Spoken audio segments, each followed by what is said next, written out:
Hello. यहाँ पर हम सेमेस्टर 4 के लिए जिनका मेन हिंदी है उनके लिए पेपर 10 का एक प्रश्न देखेंगे। भक्तिकालीन साहित्य के परिवेश पर प्रकाश डालिए।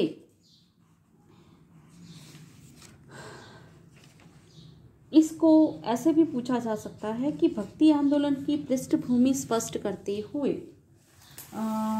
भक्तिकालीन परिस्थितियों की चर्चा कीजिए, अथवा भक्तिकाल के उद्भव की प्रेरक परिस्थितियों का संक्षिप्त परिचय दीजिए, अथवा भक्तिकालीन साहित्य का उद्भव किन किन परिस्थितियों में हुआ समझाइए, अथवा भक्तिकाल के आविर्भाव में कारणभूत प्रमुख परिस्थितियों की चर्चा कीजिए, अथवा भक्तिकालीन राजनीतिक, सामाजिक और सांस्कृतिक परिस्थितियों पर प्रकाश डालिए, अथवा भक्तिकाल की सामाजिक परिस्थितियों की चर्चा करते हुए इस काल की प्रमुख प्रवृत्तियों या विशेषताओं का परिचय दीजिए, जिस पर हम कह सकते हैं कि पूर्व भूमिका, भक्ति आंदोलन, भक्तिकालीन राजनीतिक परिस्थितियाँ, भक्तिकाल की सामाजिक परिस्थितियाँ, भक्तिकाल की सांस्कृतिक परिस्थितियाँ, भक्तिकाल की प्रमुख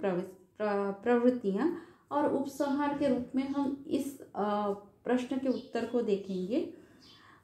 भक्तिकाल त्रिभुवन की विभूति है। परमेश्वर में परम अनुरक्ति का नाम भक्ति है। हिंदी साहित्य का मध्यकाल भक्ति रस का काल माना जाता है। इस युग में भक्ति साहित्य का जो विकास हुआ वह किसी भी युग में नहीं हुआ। भक्ति के दोनों स्वरूपों, सगुण और निर्गुण का विस्तृत परिचय हमें इस युग में मिलता है। इस युग में जितने महान संत भक्त हुए उतने शायद ही किसी युग में हुए हो। यह इतिहास का अपूर्व युग है। भक्ति आंदोलन, भक्ति का उद्गम और विकास, इस मुद्दे को हम देखते हैं। हिंदी साहित्य के इतिहास को मुख्यतः 3 कालखंडों में विभाजित किया जा सकता है: आदिकाल, मध्यकाल और आधुनिक काल। मध्यकाल का विभाजन 2 उपखंडों में किया गया है: पूर्व मध्यकाल तथा उत्तर मध्यकाल। पूर्व मध्यकाल को भक्तिकाल तथा उत्तर मध्यकाल को रीतिकाल कहते हैं। भक्तिकाल का उद्भव भक्ति आंदोलन से हुआ है। ईसा की 14वीं-15वीं सदी में समस्त भारत में भक्ति की एक लहर अचानक ही प्रकट हो गई थी। जॉर्ज ग्रियर्सन ने इसके प्रति आश्चर्य का भाव व्यक्त करते हुए लिखा है कि बिजली की चमक के समान अचानक इस समस्त पुराने धार्मिक मतों के अंधकार के ऊपर एक नई बात दिखाई दी। कोई भी इसके प्रादुर्भाव का कारण निश्चय नहीं कर सकता। पश्चिम तथा पूर्व के इतिहासकारों तथा आलोचकों ने इसके प्रेरणा स्रोत पर भिन्न भिन्न दृष्टियों से विचार किया है। इसके मुख्य 4 मत हैं। पाश्चात्य विद्वानों का मानना है कि भारतीय भक्ति ईसाइयों की देन है। कुछ भारतीय मुस्लिम विद्वान जैसे कि हुमायूं कबीर, डॉक्टर आबिद हुसैन, डॉक्टर ताराचंद आदि ने इस आंदोलन को मुस्लिम संस्कृति के संपर्क की देन बताया है। हिंदी साहित्य के कुछ इतिहासकारों ने भक्ति आंदोलन को पराजित मनोवृत्ति का परिणाम माना है। आचार्य रामचंद्र शुक्ल, बाबू गुलाब राय आदि का यही मंतव्य है। कुछ विद्वानों ने इस आंदोलन को दक्षिण के वैष्णव भक्तों की देन माना है। भक्ति का आविर्भाव द्राविड़ अर्थात दक्षिण भारत में हुआ था। नई खोजों के अनुसार मोहनजोदड़ो और हड़प्पा के द्राविड़ों से भी इस भक्ति का संबंध जोड़ा गया है। इस प्रकार भक्ति आंदोलन के बारे में अनेक मंतव्य है। भक्ति का उद्गम और विकास भक्ति आंदोलन के साथ ही हुआ है। भक्ति काल की राजनीतिक परिस्थितियां।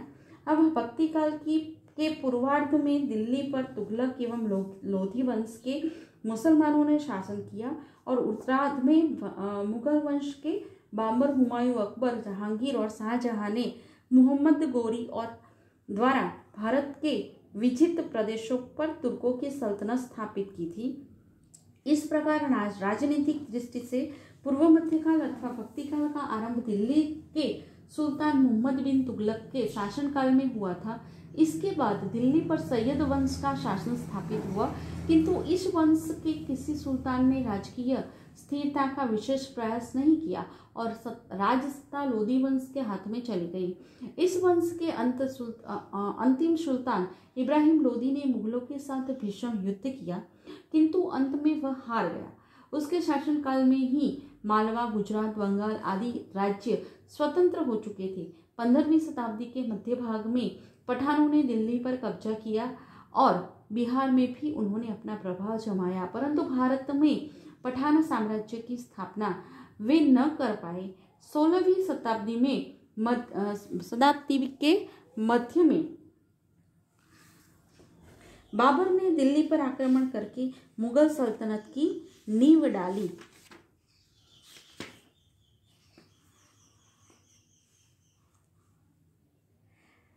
बाबर के बाद उसका पुत्र हुमायूं दिल्ली के सिंहासन पर आरूढ़ हुआ, पर वह शहंशाह सूरी से पराजित हो गया।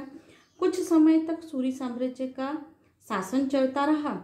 उसके बाद बादशाह अकबर ने दिल्ली पर आक्रमण करके मुगल साम्राज्य की पुनः प्रतिष्ठा की। इससे हमें पता चलता है कि भक्ति काल में राजनीतिक परिस्थितियां संतोषजनक न थी। फिर भी भक्त कवियों ने राज्याश्रय से मुक्त रहकर भक्ति काव्य की रचना की। सम्राट अकबर ने भक्त कवि कुंभनदास को जब शिकरी आने का निमंत्रण दिया, तब उन्होंने विरक्त भाव से सम्राट सम्मुख उपस्थित होकर कहा था,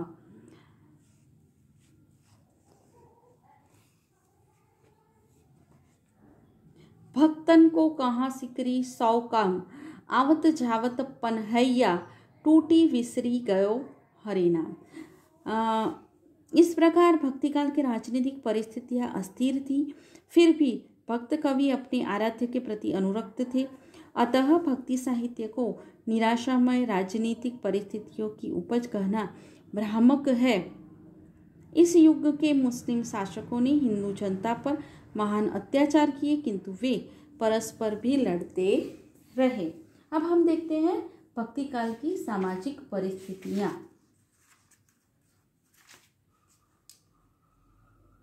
भक्ति युग में सामाजिक परिस्थितियों में क्रांतिकारी परिवर्तन हुआ। हिंदू मुस्लिम संस्कृति में आदान प्रदान हुआ।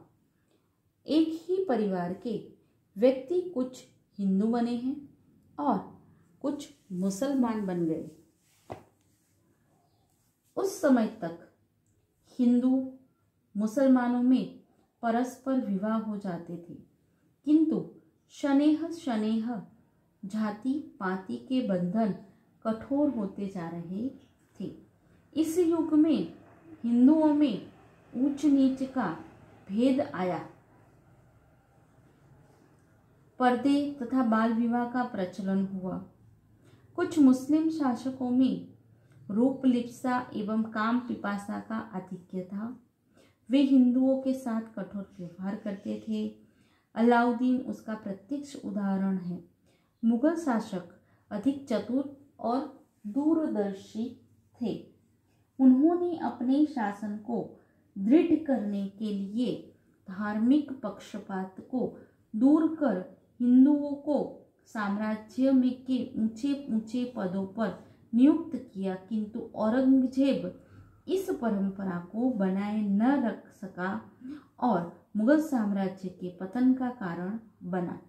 आचार्य परशुराम चतुर्वेदी के शब्दों में दैनिक जीवन रीति रस्म रहन सहन पर्व त्योहार आदि की दृष्टि से तत्कालीन समाज सुविधा संपन्न और असुविधाग्रस्त इन दो वर्गों में विभक्त थी।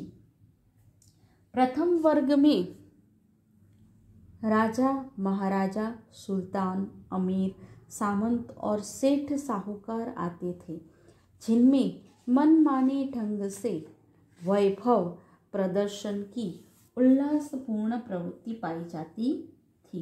द्वितीय वर्ग में किसान मजदूर सैनिक राजकर्मचारी और घरेलू उद्योग धंधों में लगी सामान्य जनता थी, जो प्रथा परंपरा का पालन कर संतोष की सांस लिया करती थी। गोस्वामी तुलसीदास कृत कवितावली में कहा गया है कि खेती न किसान को, भिखारी को न भीख बली, बनिक को बनीज, न चाकर को चाकरी।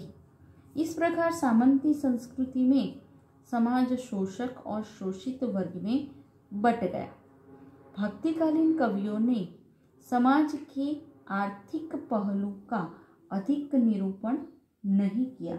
उनका ध्यान धार्मिक और सामाजिक ऊंच नीच के भेदभाव पर गया, क्योंकि वे स्वयं इन असमानताओं से पीड़ित थे।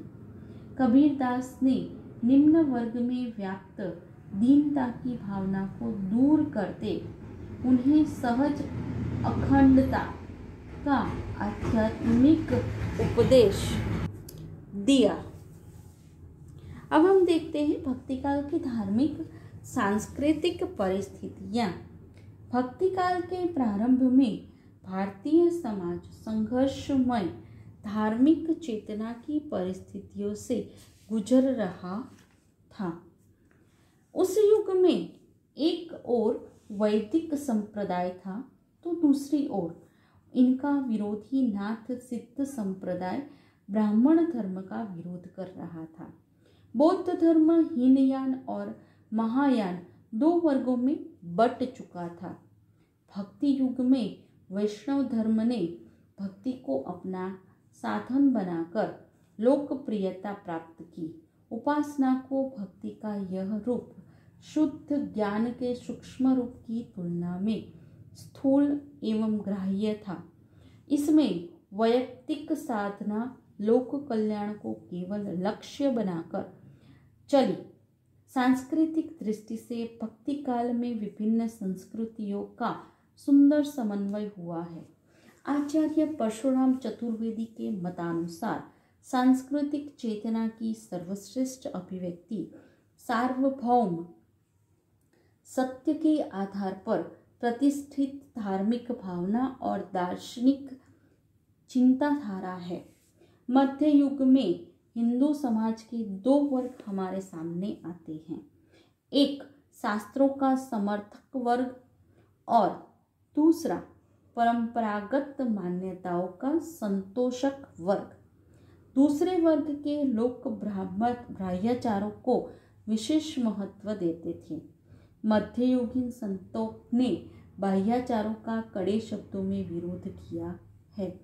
कबीर ने स्पष्ट शब्दों में कहा है, माला तो कर में फिरे, जीभ फिरे मुख माही, मनुआ चहु दिशि फरे, यह तो सुमिरन नाही। इस युग के भक्ति साहित्य पर चार वैष्णव संप्रदायों का प्रभाव विशेष रूप से हमें दृष्टिगोचर होता है, जिसमें पहला संप्रदाय है श्री संप्रदाय, जिसके संस्थापक या प्रवर्तक है रामानुज और रामानंद। ब्रह्म संप्रदाय है जिनके प्रवर्तक है मध्वाचार्य। हंस संप्रदाय है जिनके प्रवर्तक है निम्बकाचार्य। रुद्र संप्रदाय है जिनके प्रवर्तक है वल्भाचार्य। इन चारों संप्रदाय के दार्शनिक सिद्धांत अनुक्रम से विशिष्टाद्वैत, द्वैत मत, द्वैताद्वैत और शुद्ध द्वैत नाम से विस्तृत है। इससे देखा जा सकता है कि भक्ति काल में धर्म और संस्कृति का विशेष विकास दिखाई देता है। भक्ति काल की सामाजिक परिस्थितियां। अब हम देखते हैं भक्ति काल की सामाजिक परिस्थितियां।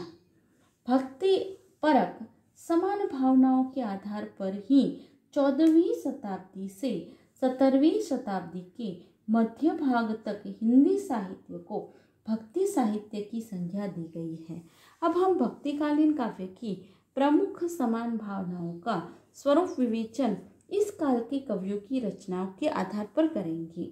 भक्ति साहित्य में पाई जाने वाली समान भावनाओं में एक है भक्ति भावना की भाव प्रधानता, नाम की महत्ता, गुरु की महत्ता, अहंकार का त्याग, सदाचार की आवश्यकता आदि।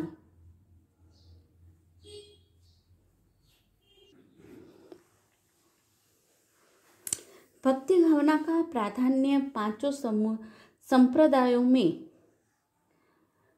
रहा है। कबीरदास ने निर्गुण ईश्वर के उपासक होते हुए भी भक्ति को प्रधानता दी है। उनका कथन है कि बिना भक्ति के ज्ञान की प्राप्ति नहीं हो सकती, इसलिए ज्ञान प्राप्ति के लिए भक्ति का होना आवश्यक है और ज्ञान के द्वारा ईश्वर की प्राप्ति होती है। हरिभक्त जाने बिना बूढ़ी मुआ संसार। इसी प्रकार प्रेम मार्गी भक्तों का प्रेम भक्ति का ही रूप है और भक्त के भक्त है ही। भक्त तो भक्त है ही, झांसी ने पद्मावत में कहा है। नवो खंड नवो पौरी, उन्हें तहीं वस्त्र केवारा, चारी बसेरे सो चढ़े, सत सौ उतरे पार। इसमें झांसी ने सूफी सिद्धांत की चारों अवस्थाओं को ईश्वर भक्ति का साधन माना है। राम भक्त तथा कृष्ण भक्त कवियों ने तो भक्ति भावना को प्रधानता दी है। चाहे जिस पद को, चाहे जिस चौपाई को उठा लीजिए, वह भगवद भक्ति से ओतप्रोत होगी ही। हम देखते हैं कि राम भक्ति शाखा और कृष्ण भक्ति शाखा का आधार ही श्रीमद् भक्ति है। सूर ने जनता का दुख दूर करने के लिए तथा भक्ति की ओर अग्रसर करने के लिए कृष्ण का लोकरंजनकारी रूप उपस्थित किया, जिसमें नवीनता तथा आकर्षण मिला। दूसरी ओर तुलसी ने आर्य सभ्यता को जनता के सम्मुख उपस्थित किया, जिस पर आर्यजन अभिमान करते थे। राम का महत्व। जप, कीर्तन, भजन आदि संतों, सूफियों और सगुणोपासक कवियों में समान रूप से दिखाई पड़ते हैं। सूफियों और कृष्ण भक्त कवियों में कीर्तन की प्रधानता है। तुलसी ने भी राम के नाम को राम से बड़ा माना है। नाम में निर्गुण से सगुण दोनों का समन्वय हो जाता है। निर्गुण की सेवा करो, सगुण को करो ध्यान, निर्गुण सगुण से परे तहाँ हमारा ध्यान। कबीरदास ईश्वर को निर्गुण से परे मानते हैं। इनका कथन है कि उसकी प्राप्ति भक्ति और योग के समन्वय के द्वारा हो सकती है। उसका नाम अक्षय पुरुष या सतपुरुष है। मेरा साहब एक है, दूजा कहा न जाए, साहिब दूजा जो कहूँ, साहब खरा रिसाए। इस प्रकार हम देखते हैं कि प्रेम मार्गी कवि झांसी तथा उनके अनुयायियों ने भी नाम की महिमा को बताया है। सुमिरो आदि एक करताऊं, जेहि जीव दिन्ह किन्ह संसार। तुलसी ने भी नाम और कीर्तन की महिमा को बताया है। अगुण सगुण दृढ़ ब्रह्म स्वरूपा, अकथ अगाध अनादि अनूपा। मोरे मत बढ़नाम दुहूते, किए जेहि प्रभु निज, बस निज भूते। इस प्रकार सभी भक्त कवि नाम को महत्व देते हैं। अब हम देखते हैं गुरु की महिमा। कबीर ने तो गुरु को भगवान से भी बड़ा कहा है।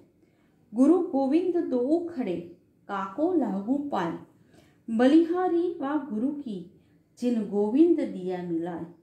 कबीरदास जी ने स्थान स्थान पर गुरु की महिमा का वर्णन किया है। जितनी प्रधानता ईश्वर की नहीं मानी जाती, उतनी गुरु की मानी गई है, क्योंकि गुरु ही संसार सागर से पार कराने वाली शक्ति है। गुरु ही ईश्वर के दर्शन करा सकता है। जायसी ने भी गुरु की महिमा का खूब प्रदर्शन किया है। तन चित उर मन राजा किन्हा, हिय सिंघल बुद्धि पद्मिनी चिन्हा, गुरु सुआ जेई पंथ दिखावा, बिनु गुरु जगत का निर्गुण पावा। तो तुलसीदास भी इन शब्दों में गुरु की वंदना करते हैं।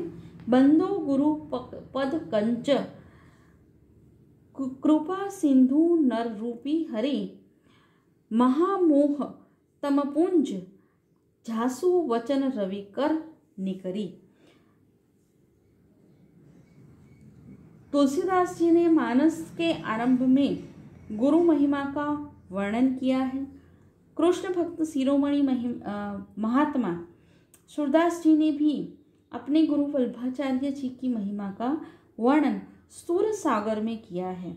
श्री वल्लभ नख चंद्र छटा बिनु, सब जग माही अंधेरो। इस प्रकार हम देखते हैं कि निर्गुण और सगुण दोनों धाराओं के संत तथा भक्त कवियों में गुरु के प्रति अपार भक्ति थी। अब हम देखते हैं अहंकार क्या त्याग। अहंकार का त्याग भक्ति का दूसरा रूप माना गया है। जब तक मनुष्य के हृदय में अहंकार विद्यमान रहेगा तब तक उसे सच्ची भक्ति की प्राप्ति नहीं होगी। जैसा कि हम कबीरदास के एक दोहे में देखते हैं, जब मैं था तब हरि नहीं, अब हरि है मैं नाही, प्रेम गली अति साकरी, तामे दो न समाही। भक्त चाहे निर्गुणवादी हो चाहे सगुणवादी, उसे अभिमान अवश्य त्यागना पड़ता है। बिना उसके त्याग उसे भक्ति नहीं मिल सकती। जब हम सूर तथा तुलसी के काव्य का अध्ययन करते हैं तब हम उनको भगवान के प्रति कहते पाते हैं कि प्रभु ही सब पतितन को टीको, प्रभु अब की राशि लेओ लाज हमारी। ऐसे हम देखते हैं कि भक्त नम्र होता है। अब हम देखेंगे सदाचार की आवश्यकता। भगवान निर्मल हृदय वाले जन को ही चाहते हैं। रामचरितमानस में स्वयं भगवान ने अपने श्रीमुख से कहा है, निर्मल मन सोई जन मोहि भावा। तुलसी ने शील सदाचार पर विशेष बल दिया है। वे कहते हैं, जो नीच मन परिहरे बिकारा, तो कत देव जनित सुश्रिंत दुख, संशय शोक अपरा। इस प्रकार आडंबर का खंडन, सादा सरल जीवन में विश्वास इत्यादि कोई ऐसी भावनाएं हैं जो प्रायः चारों शाखाओं के कवियों की रचनाओं में समान रूप से पाई जाती है। इससे कहा जा सकता है कि भक्ति काल हिंदी साहित्य के इतिहास का एक विशिष्ट गुण है। भारत में भक्ति की सरिता वैदिक काल से ही प्रवाहित होती चली आ रही है। हिंदी साहित्य में भी वही भक्ति सरिता पुनः सजल सफल रूप में मध्यकाल में दृष्टिगत होती है। उपसंहार के रूप में हम कह सकते हैं कि इस काल में भक्ति का जो आंदोलन उठा वह न तो ईसाई धर्म और न इस्लाम धर्म का प्रतिफल है, न वह हिंदू जाति की पराजित मनोवृत्ति का परिणाम है। वह तो वस्तुतः सांस्कृतिक पुनरुत्थान है। इस युग की राजनीतिक, सामाजिक और सांस्कृतिक परिस्थितियों का अवलोकन करने से हम ये जान सकते हैं कि इस युग की परिस्थितियां पूर्ववर्ती युग यानी कि आदिकाल तथा परवर्ती युग यानी कि रीतिकाल से बिल्कुल भिन्न है। इस युग के साहित्य की रचना में राजा महाराजाओं के गुणगान नहीं हुए, किंतु आत्मविकास और परमात्मा मिलन का चित्रण हुआ है। यहाँ पर यह प्रश्न परिपूर्ण होता है। इस प्रश्न में हमने सामाजिक, राजनीतिक, सांस्कृतिक परिस्थितियों को देखा और इस पर से हमने जो भी सामाजिक परिस्थितियों में भी जो प्रधानता थी और भक्ति की जो लक्षण दिखाई देते थे उसको इसका भी हमने यहाँ पर विश्लेषण किया, उसको भी जानने का प्रयत्न किया और उससे इस प्रश्न को समझने का प्रयत्न किया। यह प्रश्न यहाँ पर पूर्ण होता है।